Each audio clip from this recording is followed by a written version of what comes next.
파출소 앞에는 벤치가 하나 있었다. 사람들이 일부러 앉으라고 놓아둔 벤치라기보다는 건물 밖에 잠깐 숨 돌릴 곳이 필요해서 만들어둔 자리였다. 담배를 피우는 사람, 누군가를 기다리는 사람, 혹은 휴대폰을 붙잡고 통화를 길게 하는 사람이 잠시 앉았다가 일어나는 자리. 딱 그 정도였다. 그런데 어느 날부터 그 벤치에 한 사람이 앉기 시작했다. 노인이었다. 나이는 얼핏 봐도 70은 훌쩍 넘어 보였다. 키는 크지 않았고 걸음은 조용했다. 코트는 늘 어두운 색이었고 모자를 깊게 눌러 쓰는 날이 많았다. 손은 자주 무릎 위에 가지런히 올려두었다. 누군가와 눈이 마주치면 피하지는 않지만 먼저 말을 걸지도 않는 얼굴이었다. 처음에는 경찰들도 대수롭지 않게 생각했다. 동네 파출소는 별의별 사람을 다 본다. 길을 잃은 어르신, 전단지를 붙이러 다니는 사람, 무슨 일만 있으면 찾아오는 단골 민원인, 술 마시고 들어와 툭하면 큰 소리 치는 사람까지. 그런 사람들 틈에 조용히 앉아있는 노인은 오히려 평범해 보였다. 그런데 며칠이 지나자 평범하지 않다는 게 보였다. 노인은 매일 같은 시간에 왔다. 아침도 아니고 완전한 저녁도 아닌 애매한 시간. 해가 기울기 시작하는 무렵 가게 간판불이 하나둘 켜지는 그때 파출소 교대가 슬슬 마무리되고 순찰차가 출발하는 흐름이 정리되는 시각. 노인은 그 타이밍을 정확히 알고 있는 사람처럼 나타났다. 비가 오든 바람이 불든 날이 추워도 더워도 눈이 오든 말든 어느 날은 장맛비가 억수로 쏟아졌다. 도로 위 빗물이 튀고 우산을 써도 옷이 젖는 날이었다. 그날도 노인은 왔다. 우산도 없이 코트 깃만 세운 채 벤치에 앉았다. 그리고 비를 피하려 하지 않았다. 마치 비 오는 날의 파출소도 확인해야 한다는 사람처럼. 그 규칙성은 경찰들 눈에 거슬리기 시작했다. 저분 또 오셨네. 막내 순경이 창밖을 힐끗 보며 말했다. 선임은 대충 고개만 끄덕였다. 하지만 고개를 끄덕이는 그 순간에도 선임의 시선은 잠깐 밖으로 붙었다. 노인은 그저 앉아 있었지만 그 앉아 있음이 계속 반복되니 이상해졌다. 노인은 민원인처럼 문을 열고 들어오지 않았다. 파출소 앞에서 서성이지도 않았다. 누굴 기다리는 듯 주변을 두리번거리지도 않았다. 그는 파출소를 보고 있었다. 정확히 말하면 파출소 출입문과 그 앞을 지나는 경찰들의 동선을 보고 있었다. 누가 나가고 누가 들어오고 순찰차가 언제 움직이는지, 누가 문을 먼저 열어주는지, 그런 것들. 처음엔 그냥 멍하니 바라보는 눈처럼 보였다.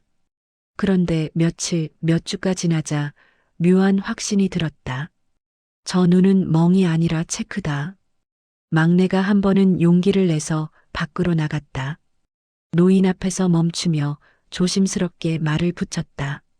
어르신, 추우신데 안으로 들어오셔도 괜찮습니다.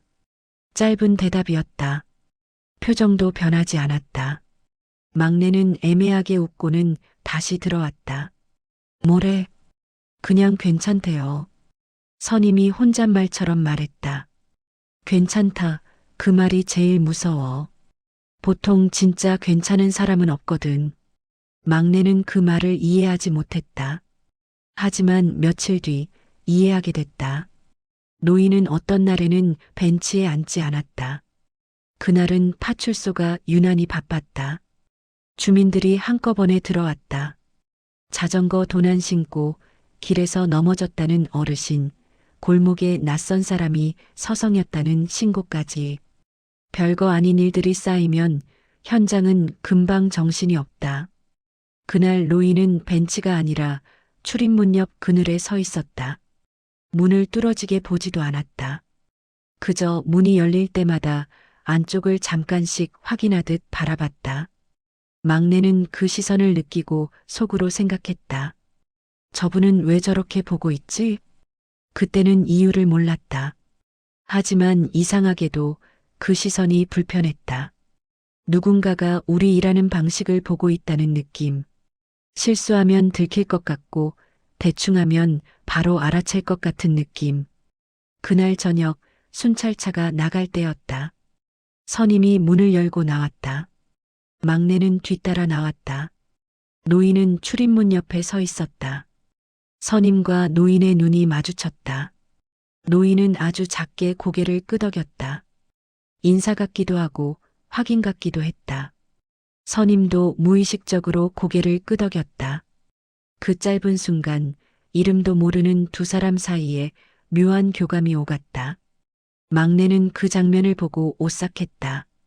왜냐하면 선임은 평소 주민에게 함부로 고개를 끄덕이는 사람이 아니었다. 깍듯하고 친절하지만 그 친절에는 늘 거리감이 있었다. 그런 선임이 그 노인에게는 동료처럼 고개를 끄덕였다. 그날 밤 막내는 파출소 안에서 괜히 창밖을 자꾸 봤다. 노인은 다시 벤치에 앉아 있었다. 가로등 불빛 아래 그림자처럼 조용히. 그리고 그날 아무도 몰랐다. 그 노인이 파출소에 온 이유가 앉아있기 위해서가 아니라는 걸. 노인은 계속 왔다. 처음엔 왜 매일 오지? 그 정도였다면 이제는 왜 하필 그 시간이지? 로 바뀌었다. 파출소 사람들은 자신들도 모르게 노인의 출석을 기준 삼아 하루 리듬을 느끼기 시작했다.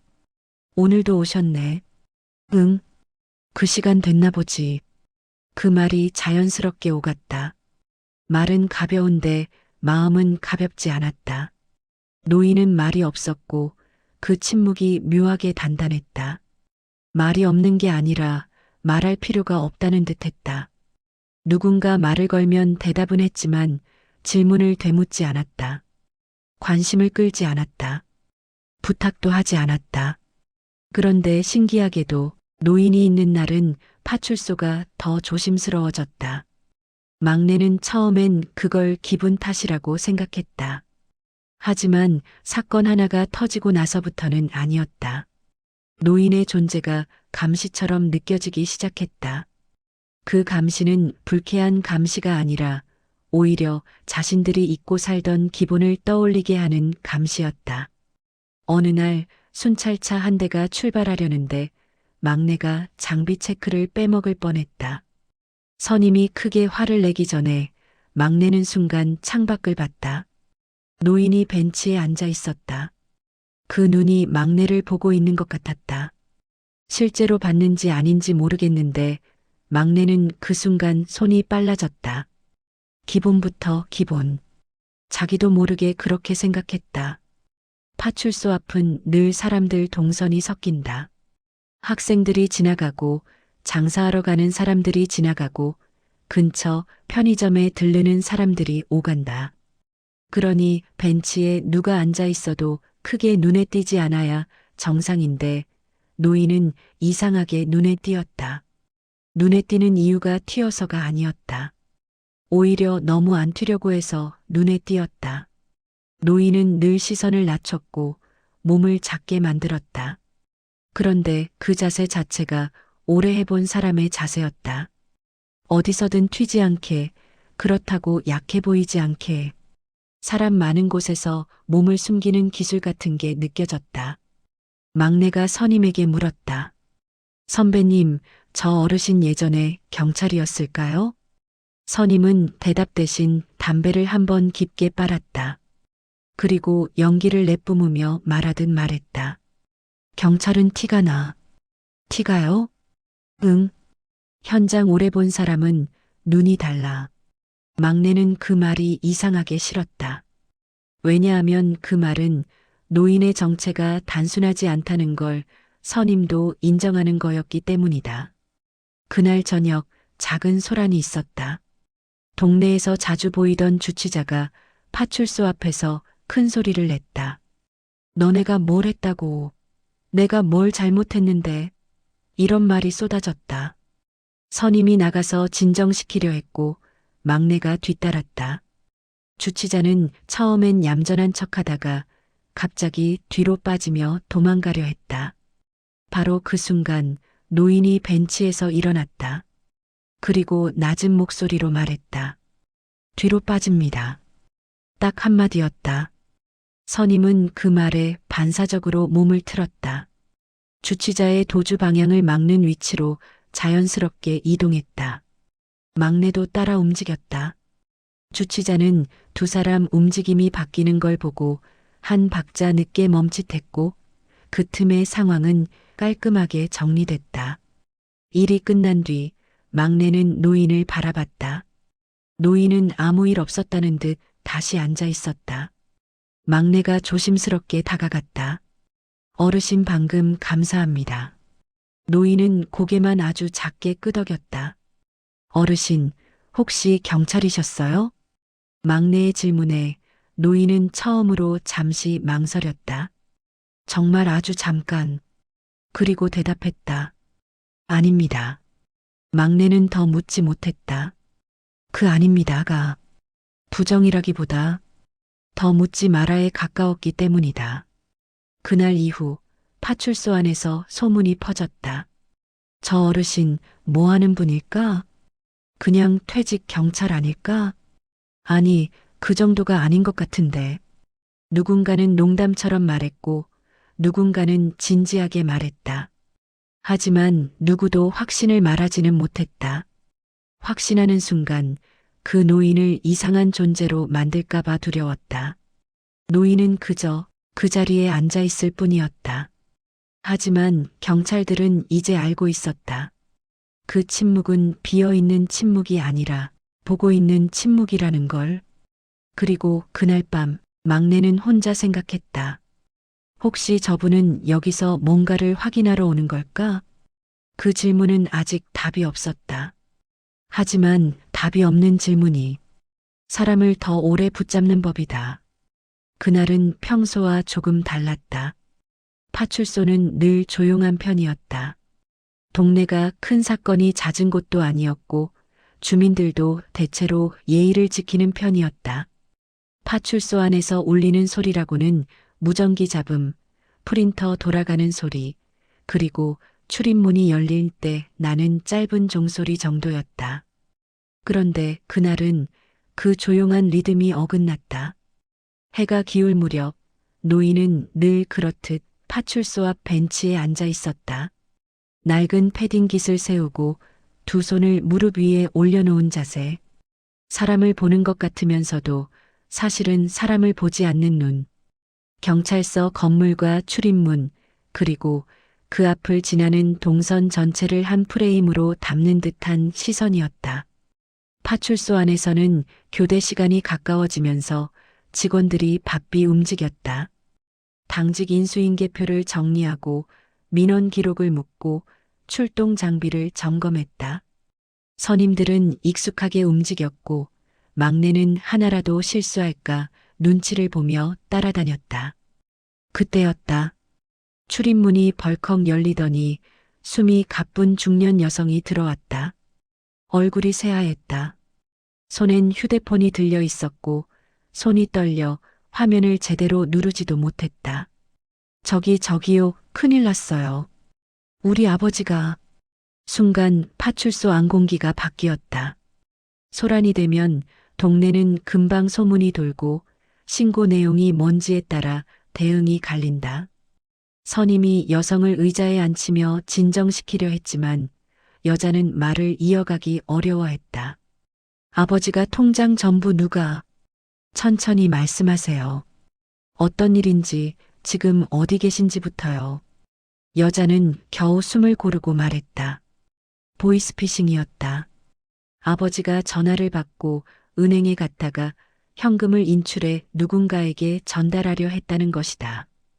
딸이 집에 돌아왔을 때 아버지는 이미 외출한 뒤였고 휴대폰은 통화 중이었다. 은행이 마감되기 직전이라 시간이 없었다. 선임은 바로 무전을 올리려 했다. 그런데 막내가 옆에서 메모를 하다가 순간 멈칫했다. 신고 내용은 급한데 정보가 정리가 안 됐다. 아버지의 동선, 은행 위치, 어디로 이동할 가능성이 큰지, 현금을 전달받는 장소가 어딜지, 머릿속이 엉키면 현장은 더 늦어진다. 은행은 어디 은행이세요? 지점 이름. 잘 모르겠어요. 집 앞에. 집 주소는요? 아, 잠깐만요. 여자는 울먹였고 막내는 점점 더 긴장했다. 선임이 목소리를 낮춰 말했다. 야, 너 침착해. 정보부터 정리해. 그 순간 파출소 문틈으로 바깥 공기가 들어왔다. 누군가가 문 밖에서 상황을 듣고 있는 듯했다. 사실 그 누군가가 누구인지 파출소 안 사람들은 이미 알고 있었다. 매일 같은 시간, 같은 자리에 앉는 그 노인. 노인은 평소와 달리 벤치에서 일어나 문 가까이까지 와 있었다. 그렇다고 안으로 들어온 건 아니었다. 딱 문턱을 넘지 않는 선, 출입문 옆 그늘에 서서 안쪽을 바라보고 있었다. 막내는 노인을 잠깐 봤다가 다시 여성의 말을 받아 적었다. 그런데 그때 노인이 낮게 한마디 했다. 지점 이름 모르시면 현금 전달 장소부터 나옵니다. 선임이 고개를 돌렸다. 막내도 얼어붙었다. 여성은 눈물을 닦으며 말했다. 전화를 끊지 말라더니 택시 타고 시장 뒤 골목으로 오라고 했어요. 거기서 검은 모자 쓴 사람이 받을 거래요. 선임이 즉시 반응했다. 시장 뒤 골목? 거기 CCTV 많아. 동선 막자. 막내가 무전을 치려는 순간 노인이 또 한마디 했다. 이번엔 더 조용했지만 이상하게 단호했다. 시장 뒤 골목이면 후문 쪽은 이미 막히는 길입니다. 정면보다 옆 주차장 쪽으로 빠집니다. 선임이 잠깐 멈췄다. 왜 저걸 아는 거지? 하지만 현장에선 생각보다 행동이 먼저였다.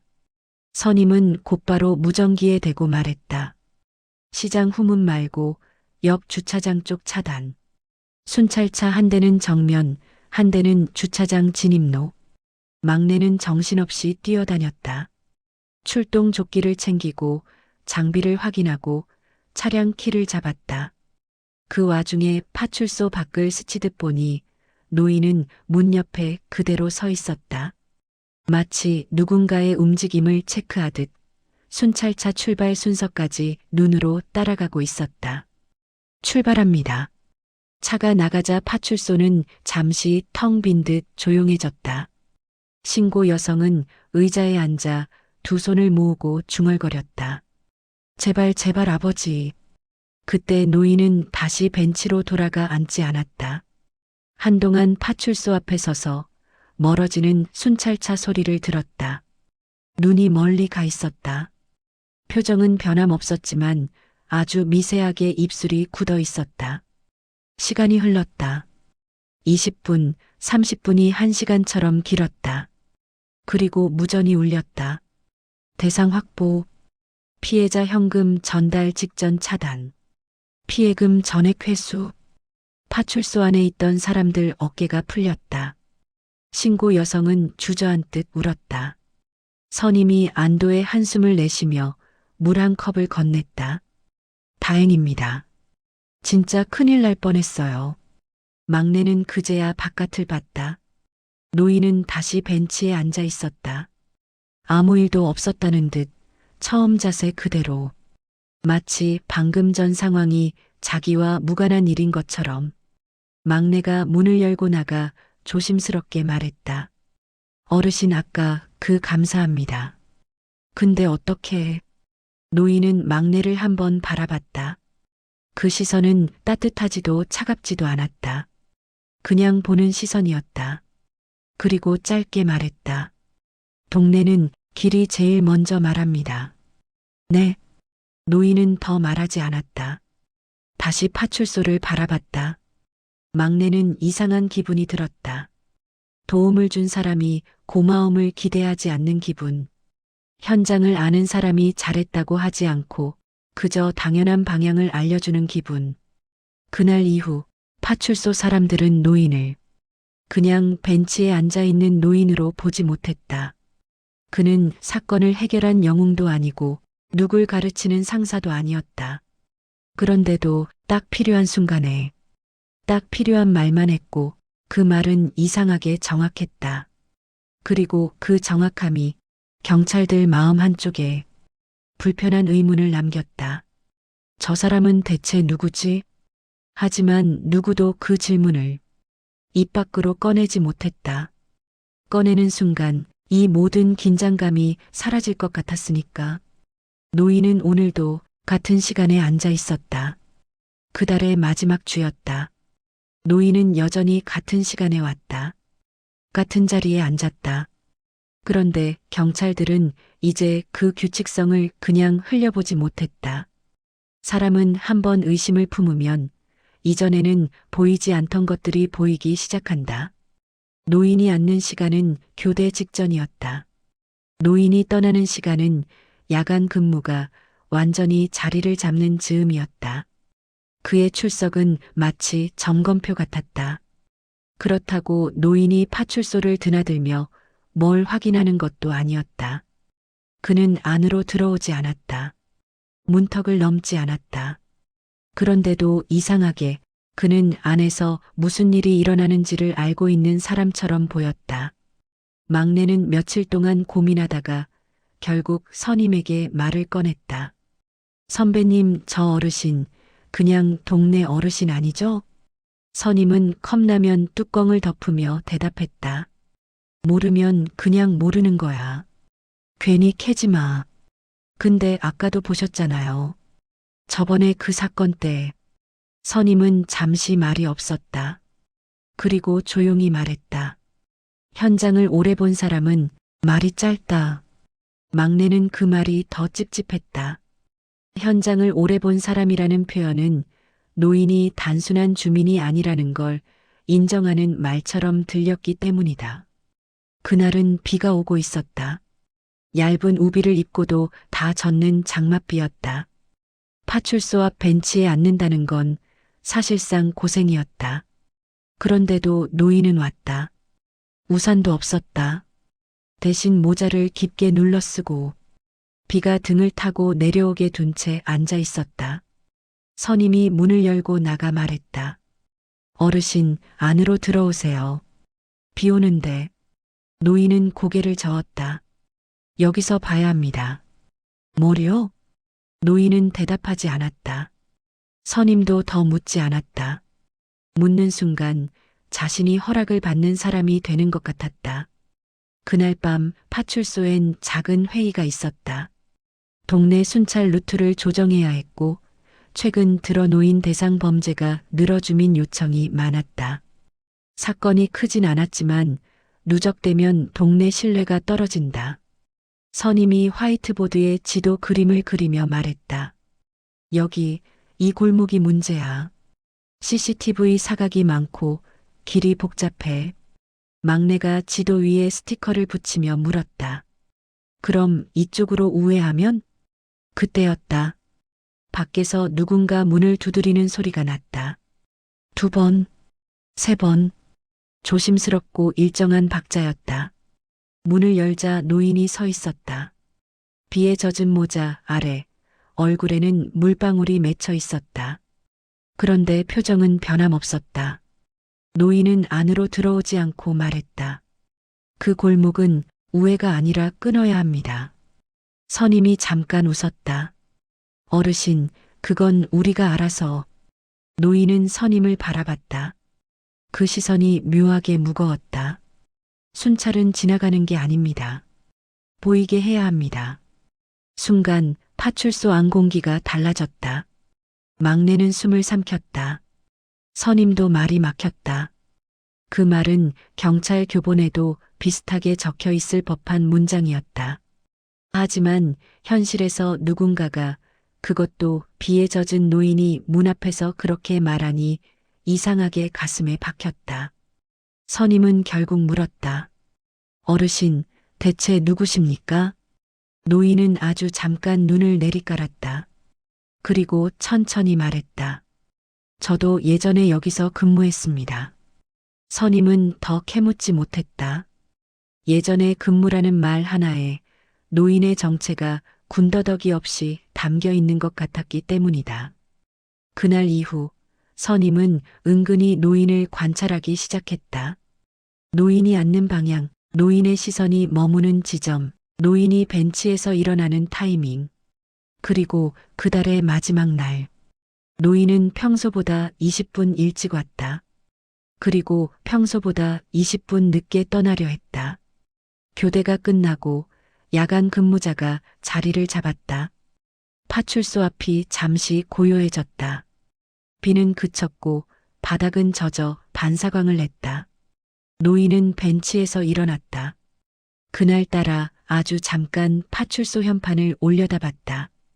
현판에는 단정한 글씨로 파출소가 적혀 있었다. 그 장면을 본 막내가 혼잣말처럼 말했다. 저분 꼭 확인하고 가는 사람 같아요. 선임이 대답했다. 확인 맞아. 뭘 확인하는데요? 선임은 말하지 않았다. 대신 파출소 안으로 들어가 오래된 서랍을 열었다. 그 서랍은 오래된 사진과 퇴직자 명단, 개소 기록 같은 것들이 들어있는 곳이었다. 선임은 오래된 문서철 하나를 꺼냈다. 개소 및 초대 근무자 명단이라고 적혀 있었다. 종이는 누렇게 변색돼 있었고 글씨도 흐릿했다.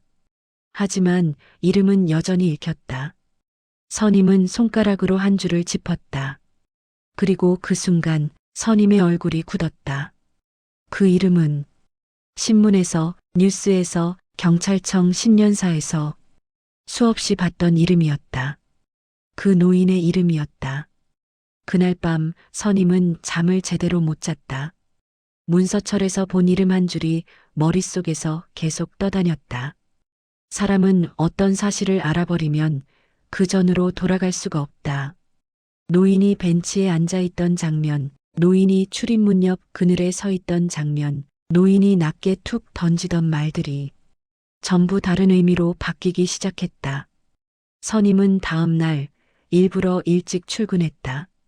평소보다 30분 빨리. 파출소 앞을 쓸고 출입문 손잡이를 닫고 괜히 안쪽을 정리했다. 마치 누군가를 맞이하는 사람처럼. 막내가 물었다. 선배님, 오늘 무슨 날이에요? 선임은 대답하지 않았다. 대답하면 막내의 눈빛이 달라질 게 뻔했다.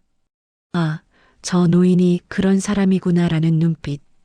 그 눈빛이 노인에게 닿는 순간 노인이 이곳에 온 이유가 깨질 것 같았다. 해가 기울었다. 그 시간은 어김없이 왔다. 노인은 나타났다.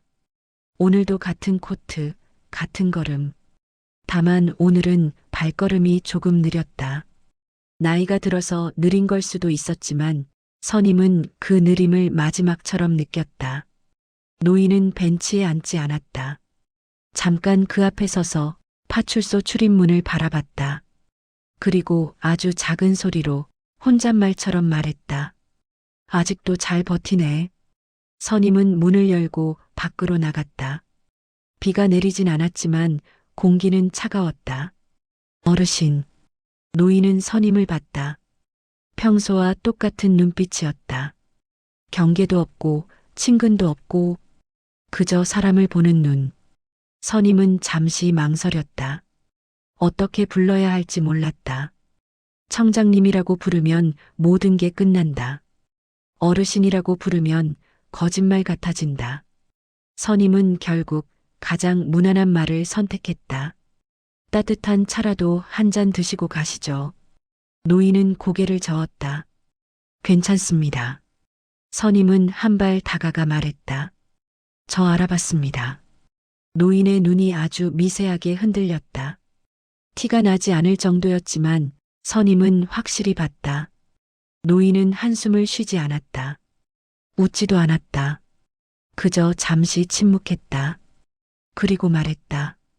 그럼 이제 그만 와도 되겠네요.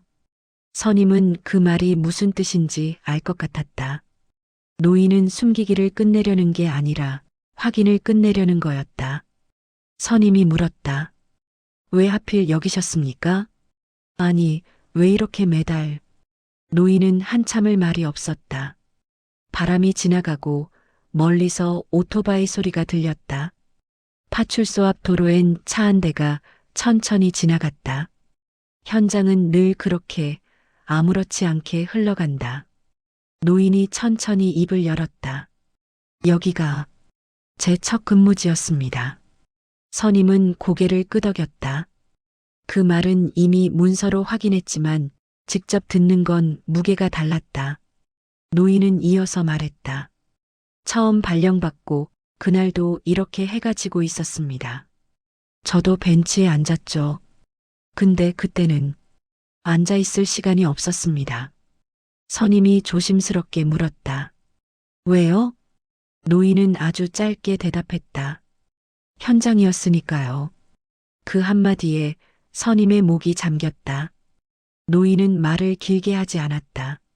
설명하지 않았다. 그런데도 그 한마디는 수십 년의 시간처럼 무거웠다. 선임이 말했다.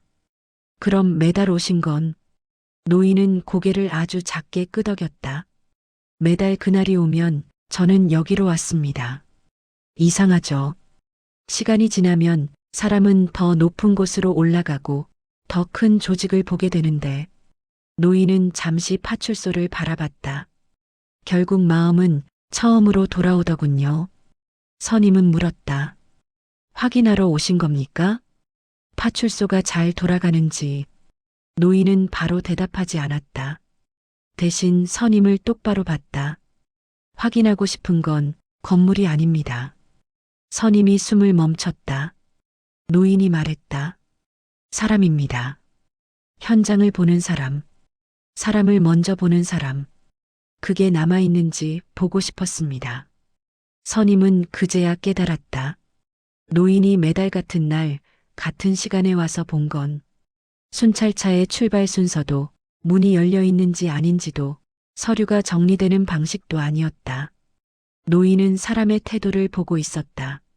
누가 신고자를 먼저 앉히는지, 누가 목소리를 낮춰주는지, 누가 현장보다 사람을 먼저 챙기는지 그걸 보고 있었다.